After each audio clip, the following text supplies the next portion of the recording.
It's a teaching in the name of the Baal Shem, that's brought down in the name of the Baal Shem Tov, that it says, Sharishoyim Maleim Charatis, that the wicked, or the Rishoyim, I don't know if it's a good translation, the wicked, those who are not attached to the source of life, are full of regret. This is actually something that's quoted. This quote, Rishoyim Maleim Charatis, is quoted many times in Sifrei Musar, and then Sifrei Chassidus is brought down, even though there's no source for this in the Gemara itself. There's no source for this in Medrash, but it's one of these later Mamor Chazal, teachings from our sages that came after Chassidus Talmud. Rishoyim Maleim Charatis. So the Baal Shem Tov asked a question. Rishoyim, it says Rishoyim, however you translate the word Rishoyim, are full of regret.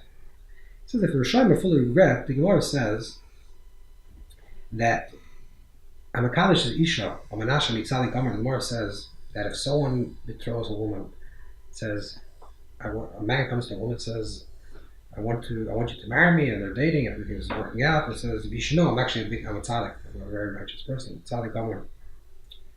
And it turns out that the guy is not such a tzaddik gomer.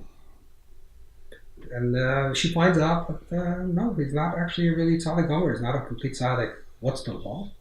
The law is that she's Mekudeshes. If she wants, if that was a desire, she can be Mekadosh. She's betrothed. Their husband. They're considered husband and wife. Why? Because Shem here b'tshuva. Because maybe when he said it, he said, by the way, I'm a very righteous person, even though he's not. Maybe that moment he had a hira tshuva. He had a internal regret. He said, you know what? I should really live a better life. And that's when he gave it. Maybe he had that hira tshuva. So we see that having a hira tshuva, having this one moment of regret, actually transforms a person from being a rasha to a tzaddik. So how could it be that a Rishoy B'leim Charatos? How could you say that a rasha is full of regret? Because every time they regret, they're a tzaddik. So they're no longer Rishoy. So the Baal Shem Tov says like this. The Baal Shem Tov says, when it says a Rishoy B'leim Charatos, that the wicked are full of regret, it actually doesn't refer to Mil D'Shmaya. It's not talking about issues between man and God. B'leim Charatos means it's issues that between man and man, not between man and God. It's not like, oh, I should really be a holier person. Oh, I should really be a nicer person. Oh, I should really do more mitzvahs. Oh, I should really learn more Torah. That's not B'leim Charatos. Or when they do something negative, it says, oh, I shouldn't have done that. B'leim Charatos means they're living a life of regret. What is a life of regret? I should have done that. I had this job opportunity and I really should have took it. Or, I could have really made money if I would have invested in that thing.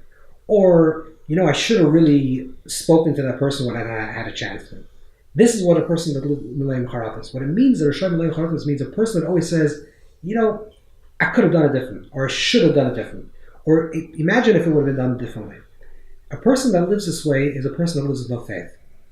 Because you're saying that anytime a person says it could have been, it's kfira. If you say that it could have been this way, it should have been this way, it's a form of heresy.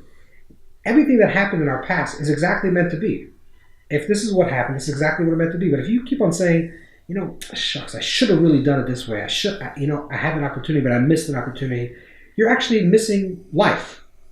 The concept of a rasha here is that you're not connected to life. You're not connected to true life. If you'd be connected to true life, you would just live and stop living with regret.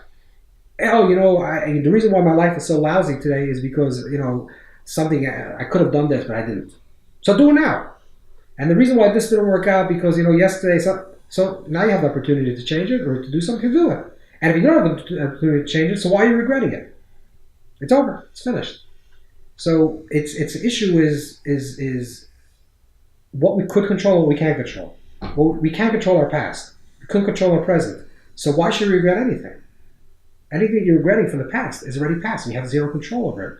And if you keep on saying that you're just trying to regret, and you are living this way, you're just trying to regret things in the past, you're a rasha. It means you're stuck in a bad paradigm.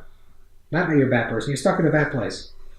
And if you're a tzaddik, you're always living in what could be done, not what could have done. What could be done right now. What could be done right now is whatever you want to do, and you can do it.